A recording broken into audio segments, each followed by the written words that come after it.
Marzia Babakarkhail is one of those women. She was forced to flee Afghanistan after the Taliban made an attempt on her life, and she joins us now from Manchester in the United Kingdom. Thanks so much for speaking to us, Marzia. Your work fighting for women's rights in Afghanistan very unfortunately gained the attention of the Taliban a decade ago.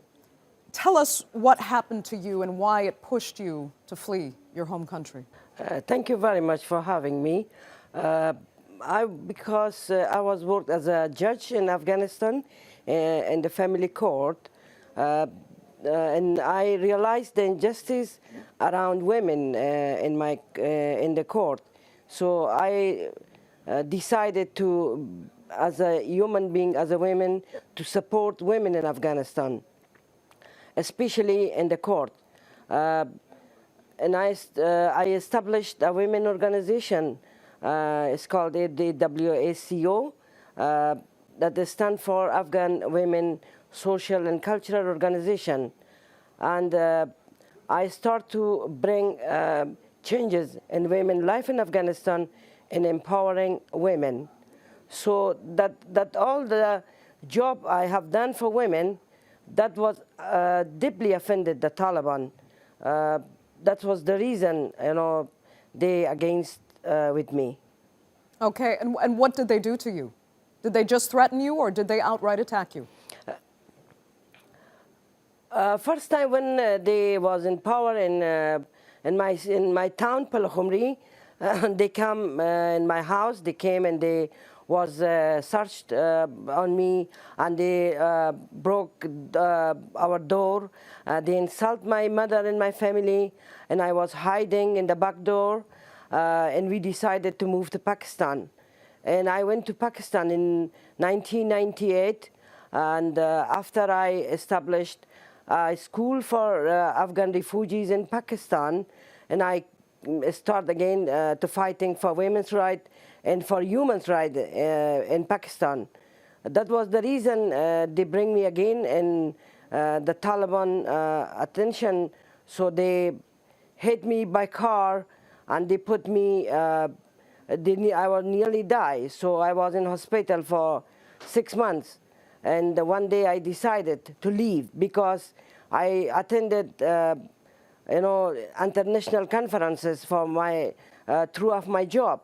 That was of not, that all the thing I did, it was not the way the Taliban want from women in Afghanistan. Right. Marzia, can you take us back to your mindset in late 2001 when the Taliban was first toppled and a new government was installed in Afghanistan? How hopeful were you then that things would change dramatically for women in your country? Oh, that time was the most great time for women in Afghanistan.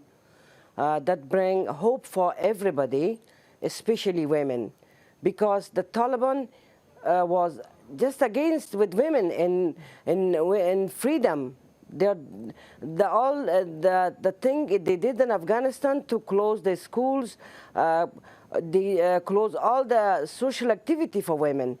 That time was the most great time for women in Afghanistan. And then how does it compare to how you feel today, especially hearing that the government in Afghanistan is looking to negotiate with the Taliban, as if to legitimize the Taliban again as a political party?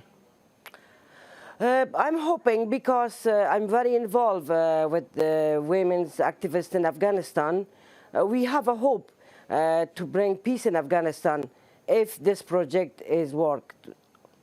How so? What's this project, and how do you think it would be powerful enough to combat the Taliban and its influence?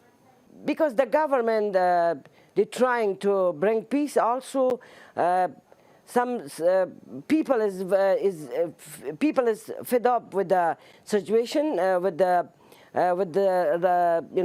they can't cope more to see every places people bomb blast and people dying.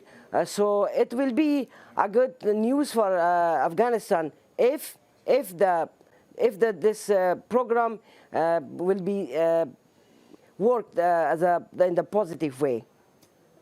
You say if it works in a positive way. So tell us what you want to see happen.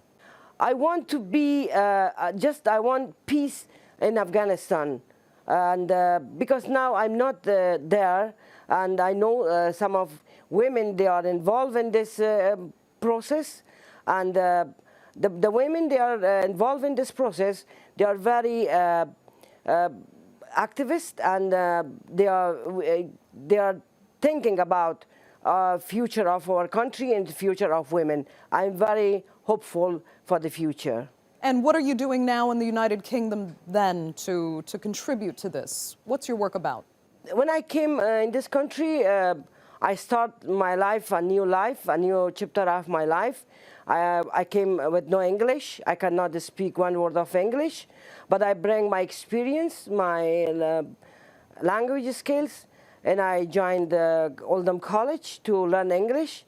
The first step I did, and after I start working as a caseworker with my local MP, Debbie Ibrahims. She is the MP for Oldham East and Saddleworth. And also I'm helping asylum seekers and refugees voluntarily, and I'm trying to bring big changes in asylum seeker and refugee life. Do you hope to get back to Afghanistan one day? I'm hoping to go back to Afghanistan one day. Yes, it is. Yes, really I want. You feel there's still work for you to do there, huh? Yes, because all my life, from 1994, I established my organization and to empower women. I'm hoping one day I go back and work for women in Afghanistan. Okay, Marzia Babakarkhail, unfortunately, we're going to have to leave it there. Thank you so much for joining us.